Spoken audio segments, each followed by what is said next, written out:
Hello friend, જય દ્વારકાધીશ, રાધે રાધે। આજે આપણે બનાવશું અડદિયો। તેના માટે મેં અહીંયા અડદનો લોટ લઈ લીધો છે, એક તપેલી ભરીને। તમારે જેટલો બનાવવાનો હોય એ પ્રમાણે તમારે માપ લઈ લેવાનું। અહીંયા મેં આ એક તપેલી લીધો છે લોટ, અને આ બીજી તપેલી છે।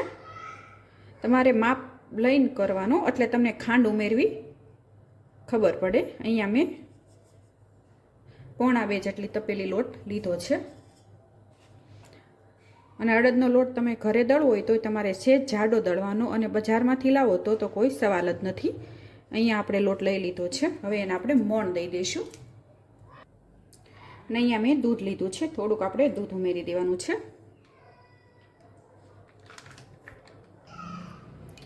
અને 2 થી 3 ચમચા ઘી ઉમેરશું।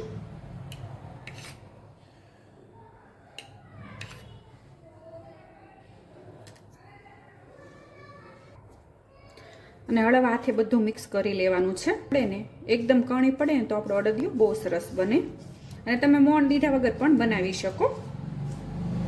અને અહીંયા જુઓ તમે, મેં આવી રીતે મોણ દઈ દીધું છે, અને આવી રીતે પોસા પોસા હાથે આપણે બધું તૈયાર કરી લીધું છે। હવે એને સાળી લેવાનું છે। અને વજનમાં તમે જુઓ તો કિલો લોટ છે, અને સામે મેં 600 ગ્રામ માવો લીધો છે, અને કિલો ઘી લીધું છે।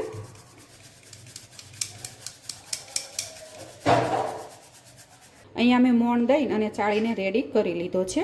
અને છેલ્લે ગોંગડા નીકળે ત્યારે તમારે એને મિક્સરમાં ક્રશ કરી લેવાના, એટલે એકદમ સરસ પાવડર થઈ જશે। અને હવે આપણે લોટને શેકી લઈશું। અને અહીંયા આપણું ઘી સરસ ગરમ થઈ ગયું છે, અને હવે ગુંદરને તળી લઈશું પહેલાં।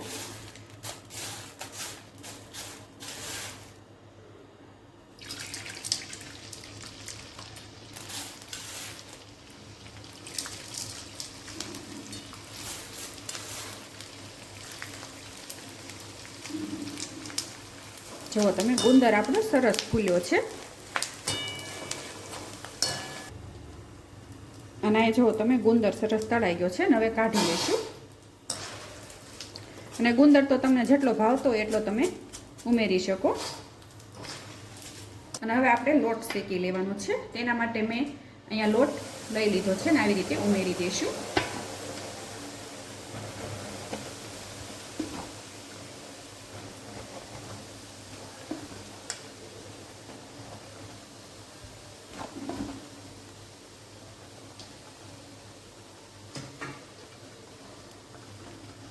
અને ગેસ ધીમો કરી દેવાનો, અને ધીમે ધીમે ઉમેરવાનો।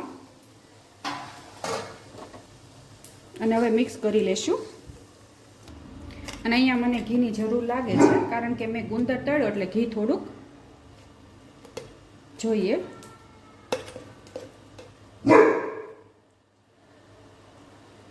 અહીંયા હું થોડુંક ઘી ઉમેરી રહી છું, કારણ કે ગુંદર તળ્યો એટલે આપણું ઘી થોડુંક વપરાઈ ગયું હોય। અને હવે મિક્સ કરી લઈશું। અને હવે ધીમા ગેસ આપણે શેકી લેવાનો છે લોટને। અને અહીંયા તમે જોઈ શકો છો, જુઓ તમે, ઉભરા કેવા સરસ આવે છે, એટલે સમજી લેવાનું કે આપણો લોટ શેકાય છે। અને થોડોક બ્રાઉન કલરનો થઈ ગયો છે આપણો લોટ। અને અહીંયા તમે જોઈ શકો છો, લોટ આપણો સરસ શેકાઈ ગયો છે। આવી રીતે શેકી લેવાનો। અને અહીંયા મેં 600 ગ્રામ જેટલો માવો લીધો છે। કિલો લોટ છે, અને 600 થી 700 ગ્રામ માવો છે, તેને ઉમેરી દઈશું। એટલે લોટમાં જ આપણો માવો શેકાઈ જશે, અલગથી શેકવાની જરૂર નથી। અને જો તમે અલગથી શેકો તો તમારે નીચે ઉતારીને શેકીને માવો ઉમેરી દેવાનો।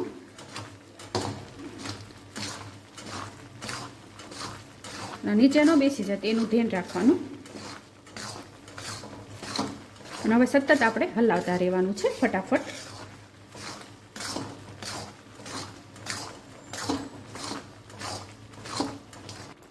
અને અહીંયા આપણો માવો પણ સરસ શેકાઈ ગયો છે। અને હવે ગેસ બંધ કરી દઈશું। અને અહીંયા મેં કાજુ બદામ લીધા છે, તેને ઉમેરી દઈશું।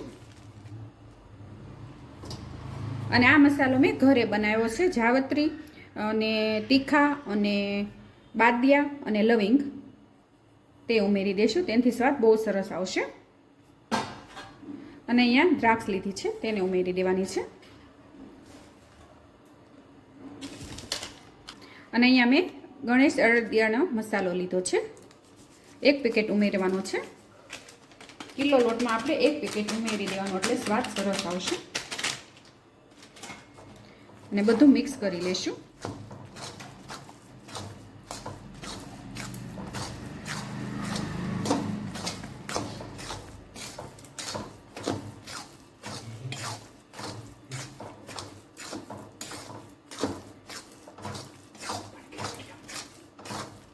અને અહીંયા બધા મેં મસાલા મિક્સ કરી દીધા છે. કાજુ, બદામ, દ્રાક્ષ, ચાસણી બનાવી લઈશું. અને અહીંયા મેં 1 તપેલી ભરીને ખાંડ લઈ લીધી છે. આપણે 1.25 તપેલી જેટલો લોટ હતો એટલે અહીંયા મેં 1 તપેલી જેટલી ખાંડ લીધી છે. અને તમે જો વધારે ગળ્યું ખાવું હોય તો તમે 1.5 તપેલી જેટલી લઈ શકો. પણ આ માપ બરોબર છે, કિલો લોટ અને કિલો ખાંડ. અને હવે ખાંડ ડૂબે એટલું આપણે પાણી ઉમેરી દેવાનું છે. એટલે મારે અહીંયા 1 ગ્લાસ જેટલું પાણી મેં ઉમેર્યું છે. અને હવે હલાવતા રહીશું અને ચાસણી તૈયાર કરી લઈશું.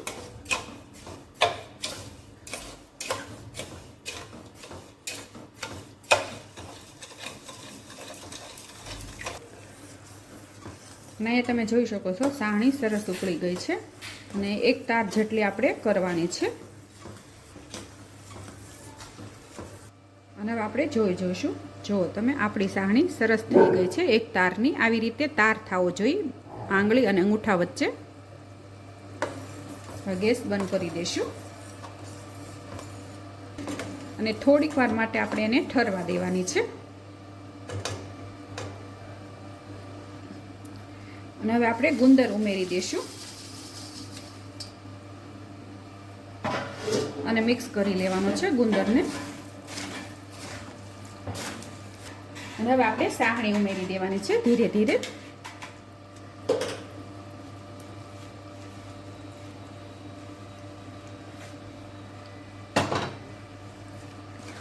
અને મિક્સ કરી લેશું.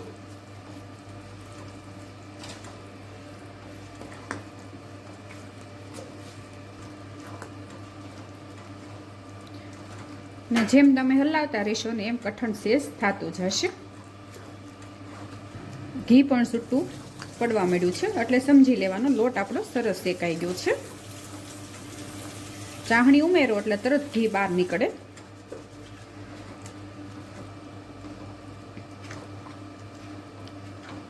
હવે આપણે સોકીમાં ઢાળી દઈશું. અને અહીંયા મેં સોકી લઈ લીધી છે.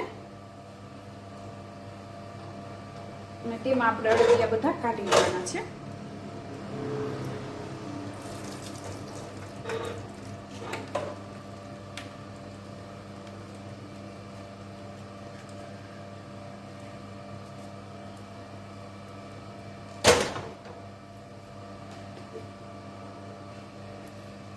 અને અહીંયા તમે જોઈ શકો છો મેં સોકીમાં ઢાળી દીધો છે. અને ઉપરથી થોડા કાજુ બદામ લગાવી દઈશું. દેખાવ સરસ આવે.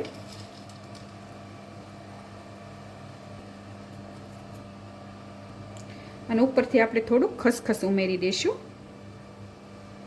અને આમાં તમારે ટોપરું ઉમેરવું હોય તો તમે ટોપરું પણ ઉમેરી શકો. કારણ કે મારે તો ઓર્ડરનો છે એટલે એ લોકોએ મને ટોપરું ઉમેરવાની ના પાડી હતી એટલે મેં આવી રીતે ટોપરા વગરનો બનાવ્યો છે. પણ ટોપરાથી પણ સરસ સ્વાદ આવે છે.